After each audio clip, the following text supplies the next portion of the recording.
పెద్ద పెద్ద పదవుల కోసం ఆశించిన అక్కడ ఆగిపోయాను కదా. అయితే వాస్తవానికి నన్ను దొక్కింది రేవంత్ రెడ్డి గారు. రెడ్ హ్యాండ్ కట్టలు తీసి లెక్క పెట్టించలోనే ఏం పీకలేకపోయినామన్నా. అన్న ఇజ్జత్ పోతుంది. నేను ఒక పేపర్ చూపెడతా, రూల్స్ చూపెడితే ఇవాళ సినిమాలు అట్టర్ ఫ్లాప్ సినిమా అయినా చర్చ హిట్ కావాలంటే మీరు షోలు గిరి చేయకూడదు. రేవంత్ రెడ్డిని పట్టుకొని ప్రమోషన్ చేస్తాడు, వరల్డ్ వైడ్గా నడుస్తుంది అన్న. నేను అంత పెద్ద స్కామ్ నేను బయట పెడితే అన్న ఒక్క ఛానల్ ఈ బ్రోకర్ ఛానల్స్ అని ఇవాళ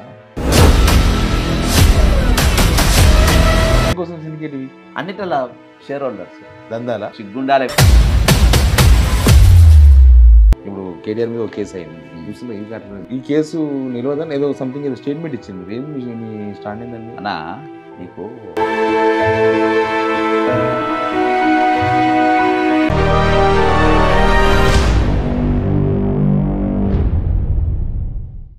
అందరికి నమస్తే. నేను తెలంగాణ ఫైర్ బ్రాండ్ బక్కా జర్సన్న దగ్గర ఉన్నా. అన్న నమస్తే. కాదన్నా, ఎట్లా మీరు కాంగ్రెస్ చాలా సంవత్సరాలు ఉన్నారు కాబట్టి ఎట్లా సాధ్యము? ఆయన ముఖ్యమంత్రి చేసిండ్రు, అంతకుముందు టక్కున పీసీ చీఫ్ అయిపోయిండు. కాంగ్రెస్ అంత ఈజీగా స్టెప్స్ మీరు ఎప్పటి నుంచో కష్టపడితే మీరు పెద్ద పెద్ద పదవుల కోసం ఆశించిన అక్కడ ఆగిపోయాను కదా. అయితే వాస్తవానికి నన్ను దొక్కింది రేవంత్ రెడ్డి గారు. నాతో మంచిగానే ఉంటుండు, ఢిల్లీలో కోసుకుంటూ పోయిండు. నాకు అది అర్థం కాదు. అందుకని నాకు లాబీ అంటే సర్కిల్ ఎక్కువ ఉండేది ఢిల్లీలో. కాబట్టి వాళ్ళు చేసుకుంటూ పోయారు. వేరే పార్టీ కూడా ఆహ్వానం ఈయననే పంపిస్తారా నువ్వు? అర్థమైందా? ఈరోజు కాంగ్రెస్ వాళ్ళు ఎవరైతే బీఆర్ఎస్ అన్న ఇవాళ మహేశ్వర్ రెడ్డి కాంగ్రెస్లో ఉంటే పెద్ద లీడర్ అవుతాడు. రేవంత్ రెడ్డి మీద యుద్ధం పంపేటోడు. మహేశ్వర్ రెడ్డి ఎట్లా పోయిండో ఎవరు పోయిండో నాకు తెలియదు. ఆయన వాళ్ళు ఆహ్వానించే దాంట్లో మాత్రం ఆయన 1000% ఉంటుంది. పొమ్మని సలహా ఇచ్చిన వాళ్ళు కానీ గుంజేటోళ్ళు కానీ వెనక ఈయన పక్కా ఉంటాడు. అది నేను గ్రహించిన. అట్లా చాలామందిని పంపిండు. రాజగోపాల్ రెడ్డి వెనుక కూడా ఆ మనిషి ఉండే. రాజగోపాల్ బీజేపీ పోయిండు చూడు. అవును, ఆయన వెనుక కూడా అసొంటారు సలహాదారులే రేవంత్ రెడ్డి. ఇది అట్లా చాలా మంది లేకుండా ఛాన్సే లేదన్న. రాజగోపాల్ రెడ్డి పార్టీ మారకుంటే అట్నే ఉన్నా, మహేశ్వర్ రెడ్డి బీజేపీలో పోయినా ఈయన ముఖ్యమైన సవాలే లేదు. జగ్గారెడ్డిని ఓడగొట్టింది దీన్నే, రేవంత్ రెడ్డి జీవన్ రెడ్డిని ఓడగొట్టింది దీన్నే. ఎందుకు పోటీ అవుతారన్నా? లేకపోతే ఎవరెవరైతే రేపు నాకు రివర్స్ అవుతారు మాట్లాడతారంటే అందరూ ఓడగొట్టి. కానీ ఎలక్షన్స్ ముందల రేవంత్ రెడ్డిని అంత తిట్టినోళ్ళు కోమారెడ్డి వాళ్ళు లేకపోతే మిగతా సీనియర్లు వ్యతిరేకించారు కదా. ఒకసారికి అల్లం బెల్లం ఎట్లా అయిందన్న? బయటకు అందరు తిరుగుతారు అన్న. ఇవాళ వాళ్ళ పనులు ఎప్పుడైనా నడుస్తే వాళ్ళు అందరు తిరుగుతారు. లోపలంత సఖ్యత ఏం లేదు. కాకపోతే 10 ఏళ్ళ ఆకలి మీద ఉన్నారు. ఇక నడిపిస్తుండ్రు అట్లా. కానీ ఏం దొరకనిస్తారు. ఇక నడిపే మేనేజ్మెంట్ అంతా బ్రదర్స్ వేం నరేందర్ రెడ్డి, ఇక 2 లంగోడా దోస్తులు ఉన్నారు. వాళ్ళే నడిపిస్తుంది ఇలా గవర్నమెంట్. ఏందన్నా రేవంత్ రెడ్డి చుట్టూ ఉన్న సర్కిల్ ఏంది? ఎవరెవరో ఉన్నారు, 5 రకరకాల మనుషులు. వాళ్ళ పేర్లు తీయాలన్నా మంచిగా అనిపించదన్నా. ఇప్పుడు నువ్వు అన్న పేరోడు కార్తీక్ ఇంటికాడ ఉండేది. కార్తీకే అన్నం పెట్టింది. ఎవరు? సబితా ఇంద్రుడు. నేను చూసేదిగా అన్న. పాత డొక్కు వేసుకొని అది బరాబర్ స్టార్ట్ కూడా కాదు కాదు. నాకు అన్నే పరిచయం, కార్తీకే నాకు పరిచయం చేసింది. కానీ ఇప్పుడు ఏ స్టేజ్లో ఉన్నారు తెలుసా అన్న వాళ్ళంతా? ఎవరు? రేవంత్ రెడ్డి వెనక తిరిగే వాళ్ళంతా అన్న. మీరు చెప్పిన యమహా మీద ఆయనకు చేసిండ్రు.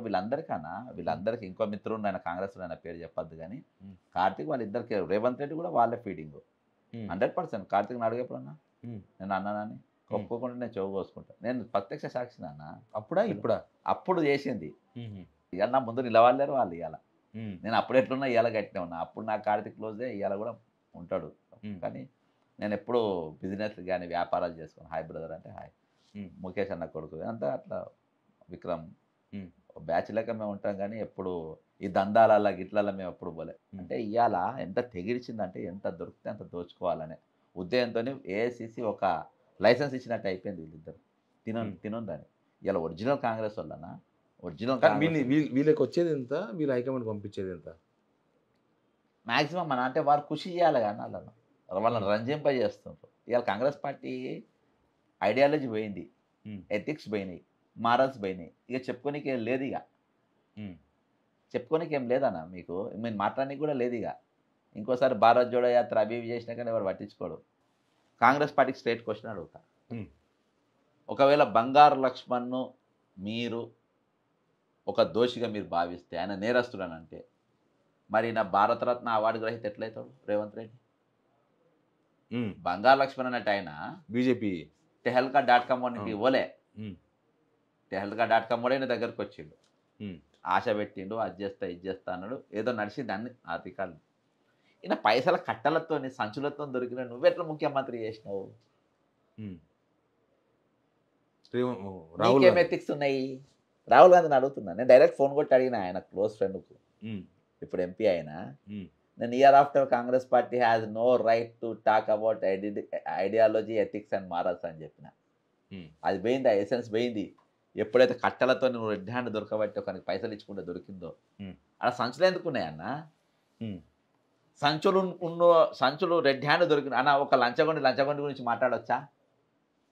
ఎవరి గురించి మాట్లాడిండ్రు? ఎవరి గురించి నువ్వు మాట్లాడినా, నువ్వు ఎవరి గురించి మాట్లాడినా ఓ మంత్రి ఉండొచ్చా? ఒక 83 క్రిమినల్ కేసులు ఉంటాయి నీ మీద.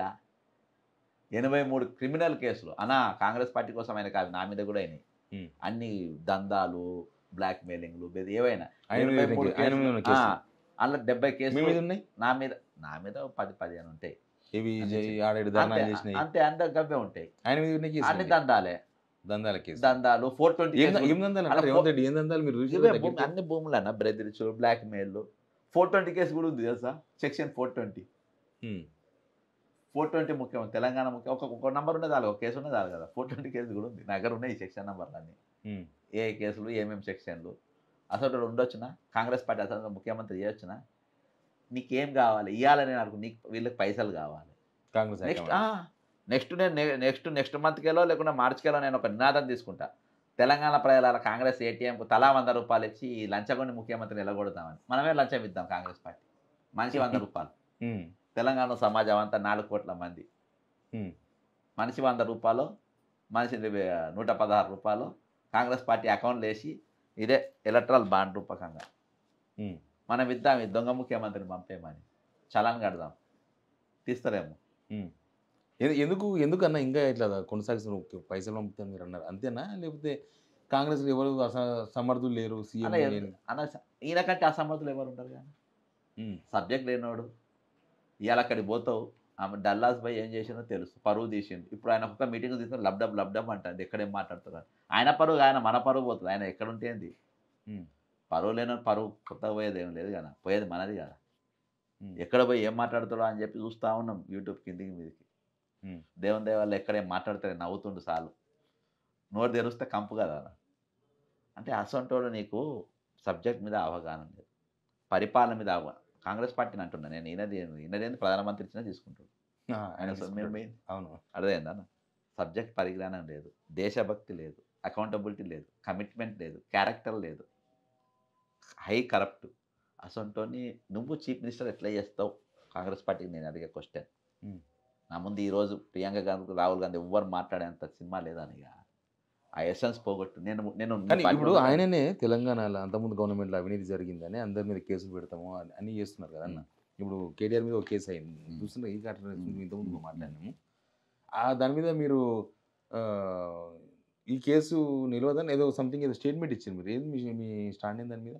అన్నా మీకు దాని మీద ఈ కార్యం జరిగింది అనేది వాస్తవం. జరిగింది. వాళ్ళు క్యాబినెట్ ఆమోదం తీసుకోలే అని చిన్నవి పెట్టింది. అది ఏదున్నా కానీ కోర్టులో నిలబడే వరకు ఏంటంటే దాని శాంటిటీ ఉండదన్న. ఎందుకు చెప్పన్నా? నడిచింది గవర్నమెంట్ అఫీషియల్స్ అన్న. దాని మీద కేటీఆర్ సంతకం ఉండదు కానీ. కేటీఆర్ సంతకం ఉంటుందా? కేటీఆర్ చెప్తేనే ఇచ్చిన డబ్బులని వాళ్ళు అదే. అది కాదు కానీ ఇప్పుడు నీకు సింపుల్ చెప్తా, ఒక ఎగ్జాంపుల్ చెప్తా. రేవంత్ రెడ్డిని ఓటుకు నోట్లో కావాలని ఇరికిచ్చిండ్రు. ఎవరు? కావాలని దొరికిండ్రు. నేనే అంటున్నా కావాలని దొరికి. ఏం సాక్ష్యం లేదని అంటే ఆయన వీడియో చూపెడతావు. ఇంకో రేవంత్ రెడ్డి ఫోటో, ఇంకో కట్ట వీడియో ఉంది, ఇంకో కట్ట లెక్క పెడుతుండ్రు. చంద్రబాబు నాయుడుతో ఫోన్ మాట్లాడించిండు. ఇవన్నీ కనబడ్డాయి. కేటీఆర్ మీద నేనే చెప్పిన. కేటీఆర్ అంటే మీద సాక్ష్యం ఉంది. రెడ్డి అని ఏ సాక్ష్యం? ఆయన చెప్పిండు. రేవంత్ రెడ్డి మీద చెప్తే కూడా నమ్మది. రెడ్డి ఆయన కట్టలు తీసి లెక్క పెట్టించలోనే ఏం పీకలేకపోయినామన్నా.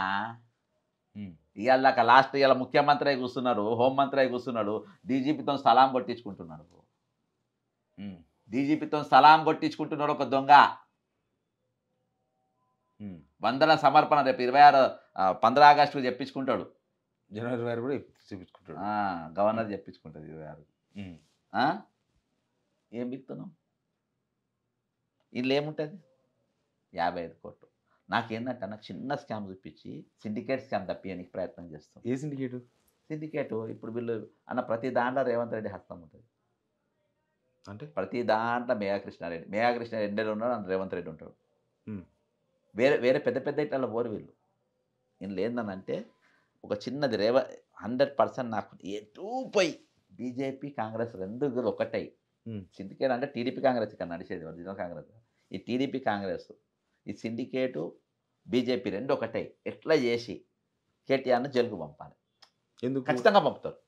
ఇప్పుడు బీజేపీ వాళ్ళు ఈడీ వస్తే బీజేపీకి సంబంధం, వాళ్ళకి సంబంధం లేదంటున్నారు. అన్న ఈ కాలీఫ్లవర్ నాకు పెట్టద్దు, ఈ కాలీఫ్లవర్ ముచ్చట్లు చెప్పద్దు, చిన్నపిల్లగా నేను చెప్తాను.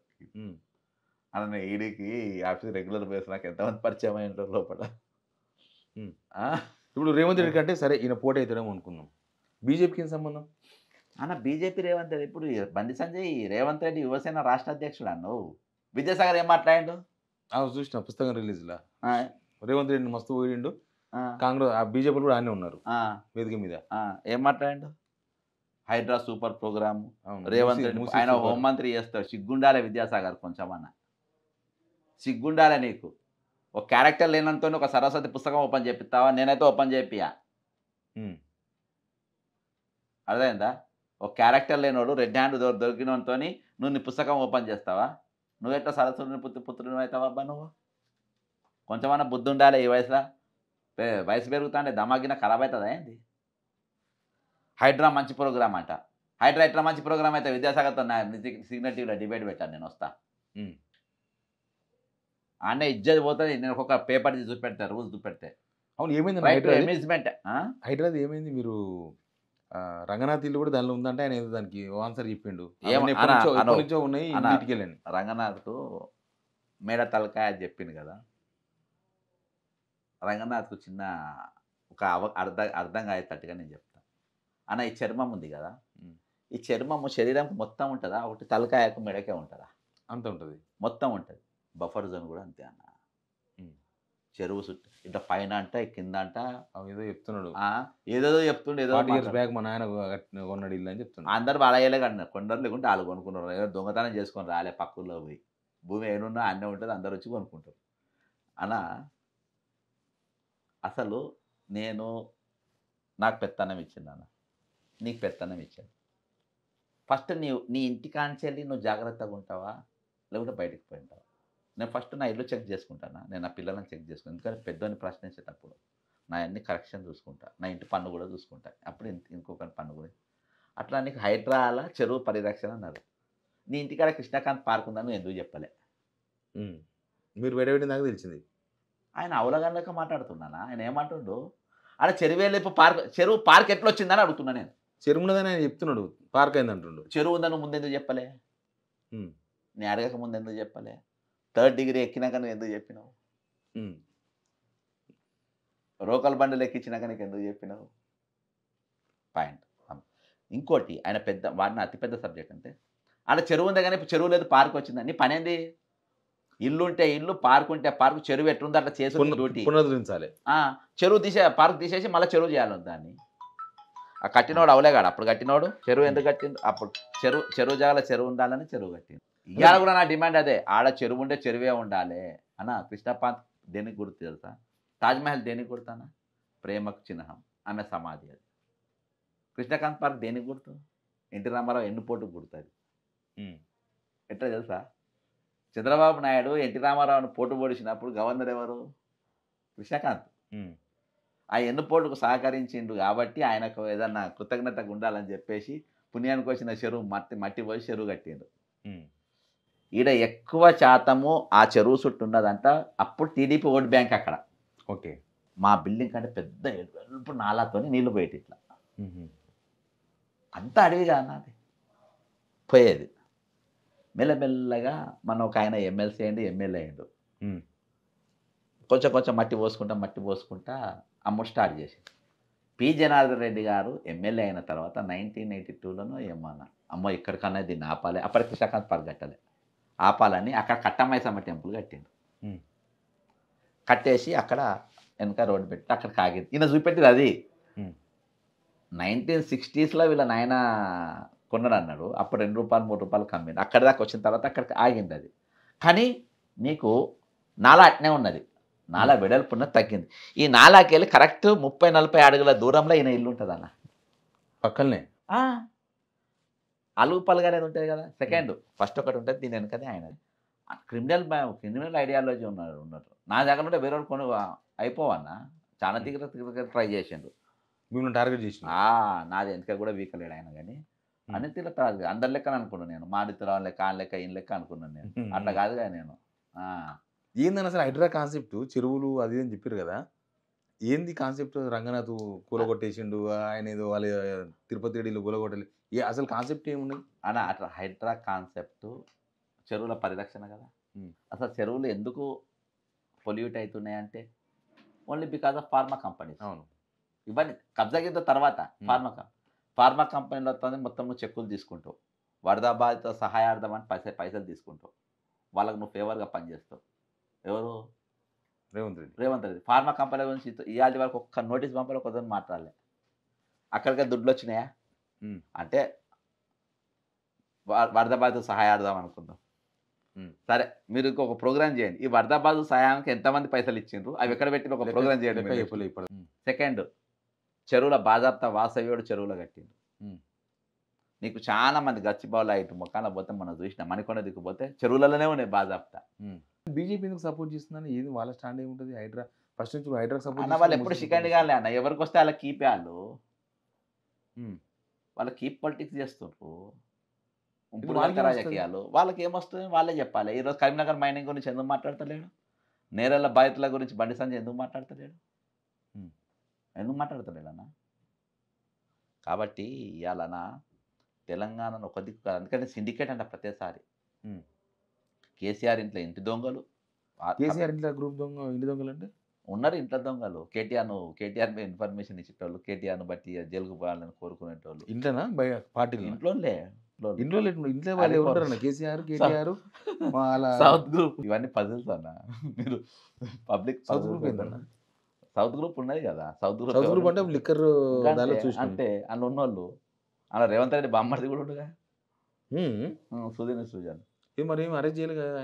అడికోర్ ఇన్ఫ్రాస్ లాగా కూడా ఆయన వన్ ఆఫ్ ద పార్ట్ అడికోర్ ఇన్ఫ్రాస్ట్రక్చర్. ఆయన పేరు రాలే బయటికి. బీజేపీ వాళ్ళు ఎంబడి ఉన్నాక ఎందుకు వస్తుంది? బీజేపీ వాళ్ళు ఎంబడి ఉండే ఎందుకు వస్తుంది? నేను ఇవాళ నేను రూలింగ్ గవర్నమెంట్ కేటీఆర్తో రూలింగ్ గవర్నమెంట్ నన్ను అందరు మంత్రులు నాన్ ఫోన్ నాకు ఉంటారు. ఫోన్ భయానికో భక్తికో దోస్తానకో పాపమానో అందరు నాకు ఒరిజినల్ అంతా నాకు ఉంటారు. నేను పోయి రేవంత్తో నాకు సఖ్యత లేదు. తక్కిన వాళ్ళతో పని చేసుకొని నేను హ్యాపీగా ఉండగలుగుతా కదా. ఈయనతో ఎందుకు మొక్క అవుతా నేను? అర్థమైందా? నాకేం పని ఈయనతో? రూలింగ్ గవర్నమెంట్ నేను కష్టపడితే వన్ ఆఫ్ ద పర్సన్ నేను కూడా ఉంటా ప్రభుత్వం రానికి. నేను దాని వదిలేసి నేను దొంగతనం చేసేందుకే మన ఫోకస్ పోతుంది. ఇలా జరుగుతుంది, ఎవరు పవర్ ఉంటే వాందికే మన ఆలోచన. ఎందుకంటే దోపిడీ చేసే అవకాశం ఆయనకు ఉన్నది. బీఆర్ఎస్కి వాళ్ళు దోపిడీ చేసే అవకాశం లేదు. అవును. నీకు దమ్ముంటే వాళ్ళని శిక్షించు. వాళ్ళే అంటున్నావు సిబిఐ ఎంక్వైరీ అయ్యి, ఏసీబీ ఎంక్వైరీ అయ్యి, కాళేశ్వరం మొత్తం బయటికి టార్గెట్ చేసి రేపు ఫ్యూచర్లో కూడా మా దొంగతనాన్ని తెలంగాణలో ఉన్న మా దొంగతనం ఇట్లే జరగాలి. అది బండి సంజయ్ కానీ, కిషన్ రెడ్డి కానీ, ఇవాళ ఎంఐఎం కానీ వీళ్ళందరూ ఇదే అన్న. ఇవాళ దీన్ని నాకు ఒకసారి నిద్రపట్టది. తెలంగాణను ఎక్కడ తీసుకొచ్చిందంటే ఈరోజు చౌరస్తా నిలబెట్టిన, అమెరికా చౌరస్తా నిలబెట్టిన. ఎందుకు తెలంగాణను మొత్తం చైనాతోనే పోటీ పడిపిస్తాం అంటున్నారు? అలా చెప్తారన్న. ఇదో మహారాజ్ అని ఒక కథ ఉంటుంది. ఏదో కథ చెప్తారు చూసినావన్న. మా ఇల్లు ఇప్పుడే విమానం దిగిన, విమానం కార్లో పోయినా, ఏదో తుపాకీ లచ్చన కథ. ఈ తుపాకీ లచ్చన కథ చెప్పి ఆయన కూడా చెప్తాడు. విమానాలు ఎక్కిన, ఇప్పుడే విమానం దిగిన, ఇప్పుడే బోట్ ఎక్కిన. సేమ్ ఆ స్టోరీలు ఈరోజు రేవంత్ రెడ్డి చెప్తాడు. అన్న ఇవాళ అసొంటోడు, ఇవాళ తెలంగాణ ఇవాళ జైల్లో ఉండాల్సినోడు సీఎం కుర్చీ మీద ఉన్నాడు అని అంటే తెలంగాణ దౌర్భాగ్యం అన్న. దీనికోసం 1200 మంది చచ్చిపోయినంటే ఆ సావులు నేను వద్దనట్టుని. తెలంగాణ రైజింగ్ అంటుండే ఇప్పుడు అన్న. తెలంగాణ రైజింగ్. అవును, రైజింగ్ స్టార్స్ దండుపాలెం గ్యాంగ్ అన్న. నేను నా జీవితం ఉన్నంత వరకు నాకు హీరో, నా పోలీసుల హీరో అంటే కొత్తకోట శ్రీనివాస్ రెడ్డి. ఆయన ఎప్పుడు కలవలే. నా హీరో ఆయన. అందుకే వైఎస్ రాజశేఖర్ నాకు తక్కువ హీరో. ట్రాన్స్ఫర్ అయ్యిండు. అన్న One అట్లా year కూడా నేను కాలేదు. అంటున్నా పోలీసులు మీరు అట్లా ఉండాలి. ఒకరు నేను రంగనాథ్ లెక్కుంటా, నేను సుధీర్ బాబు లెక్కుంటా, కాంప్రమైజా? నేను సుధీర్ బాబు లెక్కుంటా. మంచి పోస్టింగ్ అవసరం లేదు బాస్.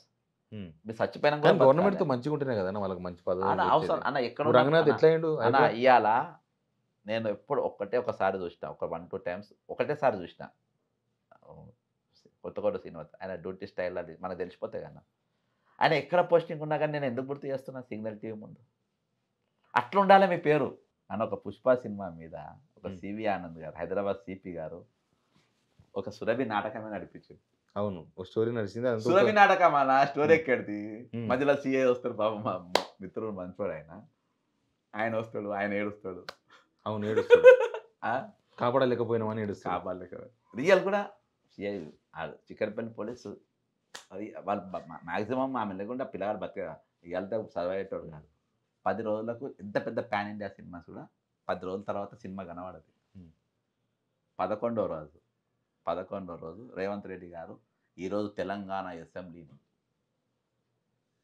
ఒక సినిమా ప్రమోషన్కు వేదికగా మారింది. పుష్ప సినిమా అసెంబ్లీలో ప్రమోషన్ అది ఎందుకు? ఇంటర్నేషనల్ మీడియాలో వచ్చింది. One of the chief minister Revanth Reddy has argued about that film for 3 hours. He debated. అమ్మా ఏముంది ఆ సినిమా అని అరవ భాషలో పోయి చూసే, మలయాళం భాష పోయి చూడే, హిందీ భాషలో చూసే అన్న. హైదరాబాద్లో హిందీలో ఆ సినిమా 10వ రోజు తర్వాత హౌస్ఫుల్ అన్న. 1000 కోట్లు వసూలు చేసింది ఆఫ్టర్ అసెంబ్లీ. 1000 crores అసెంబ్లీ తర్వాత. ఇంకా పుష్పాల చాలా కథలు జరిగినాయి. నేను చెప్తున్నా, ఒక ముఖ్యమంత్రి దాన్ని బ్రాండ్ని అసెంబ్లీ బ్రాండ్ ఎక్కడ తీసుకొచ్చిందంటే ఒక సినిమా గురించి ప్రమోషన్. ఇవాళ సినిమాలు అట్టర్ ఫ్లాప్ సినిమా అయినా చర్చ హిట్ కావాలంటే మీరు షోలుగిరి చేయకుండ్రి, రేవంత్ రెడ్డిని పట్టుకొని మంచి అసెంబ్లీలో చర్చ పెట్టుండ్రి, ప్రమోషన్ చేస్తాడు. వరల్డ్ వైడ్గా నడుస్తుంది అన్న. అందుకని నిశ్చింతగా ఉన్నాడు. 10వ తారీఖు వాళ్ళు చచ్చిపోయినాక ఆ గుంజుల ఆటల ఇక్కడ దాకా జినిగింది, జేబు ఇక్కడికి జినిగింది అల్లు అర్జున్ది. ఆ కోపం మీద ఆ సినిమా ఫంక్షన్ వల్ల తెలంగాణ ముఖ్యమంత్రి ఎవరో ఉండే అన్నాడు.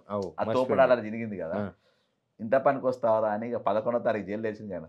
మొత్తం జినిగింది. యాక్చువల్గా చినిగింది. అసెంబ్లీలో మాట్లాడినాక కొత్త 4 జేబులు తయారైపోయినాయి అల్లు అర్జున్కు. ఏది అసెంబ్లీలో సినిమా ప్రమోషన్ అయిపోయినాక కొత్త జేబులు వచ్చినాయి. అమ్మ పోతే పని అమ్మ ఒక జేబు, పాత జేబు పోతే పని. 144 సెక్షన్ ఉన్న ఆర్టీసీ క్రాస్ రోడ్లో నువ్వు సినిమాకి పర్మిషన్ ఎట్లా ఇచ్చినావు? నైట్ ఎట్లా ఇస్తావు నువ్వు? నైట్ షోలోకి ఎట్లా ఇస్తావు? హైదరాబాద్లో ఉంది, హైదరాబాద్ ఎట్లా ఇస్తావు నువ్వు? అప్పుడే జస్ట్ 3 రోజుల ముందు అయిపోయింది డేటు. కానీ దాని ఎసెన్స్ ఉంటాయి కదా, సావు అయిపోయినాక దినాలు ఉంటాయి కదా. మరి దినాలు ఉడక ముందు పర్మిషన్ ఎట్లా ఇచ్చినావు? ఓ 10 రోజులు చూడాలి కదా గ్రేస్ పీరియడ్. కానీ ప్రభుత్వం సామాన్యుల వైపు ఉందని చెప్పుకున్నారు వాళ్ళు. అన్న ఎవరు నమ్మలే అన్న. ఇలా దొరికిపోయారు. ఇవాళ మన ప్రతి అన్నాను పర్మిషన్ ఇవాళ ఇంటికాంచెలు వచ్చేటప్పుడు 10 సిగ్నల్లు ఉన్నాయి. అవును. మన సివి ఆనంద్ పోలీస్ ఎక్కడ శ్రీనివాస్ రెడ్డిని ఇలా మార్చడానికి కారణం ఏంటంటే ఒకవేళ పర్మిషన్ ఇచ్చింది అనుకో, శ్రీనివాస్ రెడ్డి ఇంటికానే అరెస్ట్ చేస్తాం, అన్నే ఆపేస్తాం. ఇక్కడ ప్రాణ నష్టం జరిగేది కాదు. కాబట్టి ఈరోజు వీళ్ళు ఇసొంటోళ్ళని ఆఫీస్ అందుకని నేను పోలీస్కి ఏం చెప్తున్నా అంటే ఏసీబీ డీజీ గారికి కూడా ఎవరైనా ఉండండి, మీరు మీ డ్యూటీ లైఫ్ లాంగ్ నిజాయితీగా చేయండి. నువ్వు కాకుండా నీ ప్లేస్లో ఇంకొకరిని పెడతావు. ఇవాళ మీ యొక్క ఎంత దిగజారిపోయిందనంటే అక్కడికి వచ్చేది. ఇవాళ ఒక దొంగకు ఈరోజు మీరు సెల్యూట్ పెట్టే పరిస్థితి వచ్చిందంటే where are is the society? ఇది ప్రతి ఒక్కరు ఆలోచన. నేను ఒక్కని కాదన్నా అన్న, మీరు ఫస్ట్ ఫైర్ బ్రాండ్ అనే పదం వాడిండ్రు. ఏది కాదన్నా, ఇలా జరుగుతున్నాయి అందరికి తెలిసినయే నేను చెప్తున్నా. అవి అందరు చెప్పే అవకాశాలు ఉన్నాయి. ఇవాళ పెద్ద మీడియాలన్నా ఇవాళ మన పెద్ద ఛానళ్ళను కూడా సవాల్ చేసే పరిస్థితి ఈరోజు ఉన్నది. నీవు దువ్వెన గురించి గంటలు డిబేట్ పెడతావు, ఇంకా గంట సేపు అని పెడతావు, తుపాకీల గురించి పెడతావు. ఈ బ్రోకర్ ఛానల్స్ అని ఇవాళ ఇంత పెద్ద ఇష్యూస్ తెలంగాణలో జరుగుతుంటే ఎందుకు చర్చ ఉండేది? ఇదే ఆంధ్రాలో జరిగిందనుకో, జగన్మోహన్ రెడ్డి జరిగిందనుకో, పెడతారు ఇక్కడ. కానీ ఈ మీడియాకి ఏమైందన్న, అంతకుముందు అంటే కేసీఆర్ చేతులకు పోయింది మొత్తం అని రేవంత్ రెడ్డి ఆరోపణ చేసిండు. ఇప్పుడు మీడియా మొత్తం రేవంత్ రెడ్డికి ఎందుకు భజన చేస్తుంది? అంత పైసలు ఆయన దగ్గరనే ఉన్నాయి కదా, హోంమంత్రి ఆయన దగ్గరనే ఉండే, పైసలు ఏడు అన్న. అందుకనే ఇవాళ తెలంగాణ సమాజం ఏంటంటే యూ బైకాట్ మెయిన్ మీడియా. నేను అంత పెద్ద స్కామ్ నేను బయట పెడితే అన్న ఒక్క ఛానల్ వేయాలి. ఇదే ఆంధ్ర అయితే జగన్మోహన్ రెడ్డిది ఆ 100 రూపాయలే నేను ఇచ్చింది 11,200 కోట్లు స్కామ్ చేసి జగన్మోహన్ తీస్తే ఓ అమ్మా ఇక వీళ్ళు చెమటలు పోయి ఆనే స్నానాలు చేద్దరు వార్తలనే. కాబట్టి సొసైటీలో ఉన్నప్పుడు మనం సాధ్యమైన రిపేర్ చేసుకొని పెట్టుకోవాలన్నా. ఎందుకంటే పిల్లలు ఉత్తగా చచ్చిపోలే, పాపిరెడ్డి సారు ఫస్ట్ మీటింగ్ నాతో పెట్టేసింది తెలంగాణ. అప్పుడు నాకు అర్థం కాలే. తర్వాత ఈరోజు వచ్చినాక ఒరిజినల్ తెలంగాణ పిక్చర్ ముఖ చిత్రం వచ్చిన తర్వాత రేపు జరగబోయేది కూడా ఇదే అన్న. సిండికేట్ ఇది డేంజర్ కదా అన్న. ఇవాళ దీన్ని కాపాడాలి. సిండికేట్ అంటారు మీరు? అవన్న ఇట్లా ఇవాళ 144 సెక్షన్ ఉంది, ఎవరు మాట్లాడలే. Congress syndicate, BJP, Congress, MIM, Kodandaram party, తీర్మాన్ మల్లయ్య పార్టీ, ఇవన్నీ సిండికేటే అన్న. ఇవన్నీ దేనికోసం సిండికేట్? ఇవి అన్నిట్లా షేర్ హోల్డర్స్ దందాలా? అంతే, అన్నిట్లలో దందాలు గిందాలు అన్నీ ఉంటాయి. అందుకని అయినా మాటలు ఎక్కడ కనబడతలేదు కదా వీళ్ళు. ఓకే. కాబట్టి స్పెక్టేటర్స్ అందరూ కూడా 100% వాళ్ళు కూడా వాళ్ళ భాగం వాళ్ళకు ఉంటుంది. మన డ్యూటీ మనం చేయాలి. ఈరోజు ఒకటే, నేను తెలంగాణ నాకు ఎవరి మీద నమ్మకం, పోలీసు తలుచుకుంటే కొంచెం వరకు వర్క్ చేయగలుగుతాం. నేను ఒక సిఐని చూసిన అన్న. ఒక స్వీట్ షాప్కి వచ్చింది. ఆ స్వీట్ షాప్లో ఆమె లేడీ సిఐ ఓనర్కు 10 సార్లు ఫోన్ కొట్టింది. 11వ సారి ఆయన ఫోన్ లేపిండు. ఆ ఫోన్ తీసుకుపోయి ఓనర్ స్టాల్ మీద ఇచ్చిండ్రు. ఓనర్ స్టాల్ మీద ఇస్తే ఓనర్ ఫోన్ మాట్లాడండి, రైట్, ఓ 10 సమోసాలు, ఓ 10 స్వీట్లు, ఒక వాటర్ బాటిల్ తీసుకో అన్న. ఎందుకన్నా 100 రూపాయల కోసం ఎందుకు చెప్పు మీరు అసలు దిగజా 10 ఫోన్లు ఎందుకు కొట్టాలి చెప్పు. నీ గ్రౌండ్ పోగొట్టుకున్నావు కదా అన్న. వాళ్ళు 10 సమోసాల కోసం, 10 స్వీట్ల కోసం, ఒక వాటర్ బాటిల్ కోసం. అంతకన్నా పైనవాడు 100 గజాల కోసం, అంతకన్నా పైనవాడు 1000 గజాల కోసం, అంతకన్నా పైనవాడు 1 ఎకరం కోసం, అంతకన్నా పైనవాడు పోస్టింగ్ల కోసం. అవసరమా అన్న? పోలీస్ డిపార్ట్మెంట్ మరి అవసరమా? నేను వాళ్ళు అన్న పోలీసు స్టేషన్ నిలబడ్డట్టుకున్న ముందు సొసైటీ అనేది బతుకుతుంది. ఇలా సొసైటీ పోలీసులు ఎఫ్ఐఆర్లే అన్న. నీది కాదు, నా మీద ఎఫ్ఐఆర్ పెట్టింది సుధీర్ బాబే రాచకొండ. ఇదే బ్యాచ్, రేవంత్ రెడ్డి బ్యాచ్ మొత్తం ఈ జాగ మొత్తం మాదే అని అక్కడ మొత్తం కూల్చివేతలు పెట్టిండ్రు, కట్టుడు నిర్మాణాలు. మల్కాజ్గిరి సూర్యనారాయణ రెడ్డి అనే మున్సిపల్ చైర్మన్ కూడా పెట్టిండ్రు. ఆయన వియాంకుడు చంద్రశేఖర్ రెడ్డి మంత్రి, కాకినాడ మంత్రి, ఆయనది కూడా ఉంది. అలా బాధాప్త నాకు వీడియోలు ఉన్నాయి అన్న. పోలీసు వాళ్ళు ఖాళీ చేపించి ఇచ్చిండ్రు డాక్యుమెంట్ లేనోనికి. ఇదేంటి పోయి మేము వాళ్ళ దగ్గర పోలే, మేము వేరే టైలర్ పని చేసుకునేటోళ్ళు ఇల్లు కట్టుకుంటారు. మమ్మల్ని చూసి ధైర్యంతో వాళ్ళు కబ్జా చేసిన వాళ్ళు కులగొడితే నా మీద కేసు పెట్టారు. బాధాప్త పోలీస్ కమిషనర్ చేసాడు. వాళ్ళ స్టేట్మెంట్ ఇస్తారు, ఆయనే ఉండి చేపిస్తున్నారు. నేను వాళ్ళని చూసి ఉద్దేశించే అంటున్నా. ఓకే. సివి ఆనంద్, సుధీర్ కుమార్ అసంటోనే పెట్టి అంటున్నాను నేను ఈరోజు. అసంటున్నా ఆ పోస్టింగ్ల కోసం అన్న. పోయిన ప్రభుత్వం సిపి ఉంటాడు, ఈసారి ప్రభుత్వం సిపి ఉంటారు అన్న. ఎవడన్నా ఎట్లా? పోయిన గడ్డ చక్రపాణి పోయినసారి ఉంటాడు, ఈసారి పోస్టింగ్ ఉంటారా? గడ్డ చక్రపాణి న్యూట్రల్ అంటుండు. న్యూట్రలే దొంగ. 2016 టీఎస్పీఎస్సీ కేసు ఇంటి దొంగ నేను ఎందుకని చెప్పిన. టీఎస్పీఎస్సీ క్వశ్చన్ పేపర్ లీక్లా ఆయన కేసు ఇవాళ కూడా లైవ్లోనే ఉన్నది, కోర్టులలో కేసు నడుస్తుంది. ఆయన పాత్ర లేదు కదా, ఆయన చైర్మనే కదా. చైర్మన్ ఆయన పాత్ర ఎట్లుండదు అన్న? చైర్మన్ గారి పాత్ర ఉండేది. కేసు కాలేదు ఇంటర్వ్యూ అన్న. కోర్టులో నడుస్తున్నది, కోర్టు తెలుస్తుంది, బెంచ్ మీదకి రానిస్తలేరు. 2016 ఏ ఇంటి దొంగ ఉన్నారు కేసులలో? ఆ ఇంటి దొంగనే ఇవాళ కేటీఆర్ జైలుకు పంపే గ్రూప్లు ఉన్నారు. వాళ్ళు చెప్తేనే గంట చక్రపాణికి ఇలా పోస్టింగ్ వచ్చింది. ఎవరన్నా ఇంటి దొంగ 2016 అందరికి అర్థమైపోతుంది తెలంగాణ సమాజానికి. నువ్వునే అమాయకులం కానీ తెలంగాణ సొసైటీకి అర్థమైపోతుంది. ఇది పరిస్థితి అన్న. దిస్ ఈజ్ ద ముఖ చిత్రం స్ట్రక్చర్. కొన్ని మనం పైన మాట్లాడినాం, పైన ఇది ట్రైలర్ వేసుకున్నాం. ఓకే జస్ట్ అన్న, థ్యాంక్ యూ వెరీ మచ్. మీరు చాలా విషయాలను చెప్తా ఉన్నారు రోజు తెలంగాణ ప్రజలకి. మీరు చెప్పినవి మేము కూడా జనాలకు చేరవేసే ప్రయత్నాల్లో ఉన్నాం. మీ వెంట మేము ఉన్నాం. మీరు సమాజం కోసం బయట పనిచేస్తారు కాబట్టి మేము కూడా సమాజం చూపించే ప్రయత్నం చేస్తున్నాం అన్న. Thank you. ఎనీవే ఇది ఏసీబీ కేసు అవుతుందో కదా నాకు తెలియదు. ఫర్దర్ కోర్టుకు పోదామన్నా. 100% సుప్రీం ఎంత దూరమైనా పోతా. నేను కోర్టు అప్రోచ్ అవుతున్నా. థ్యాంక్ యూ వెరీ మచ్ అన్న. Thank you. ఇది బక్కా జర్సానతో special interview. Please subscribe Signal TV.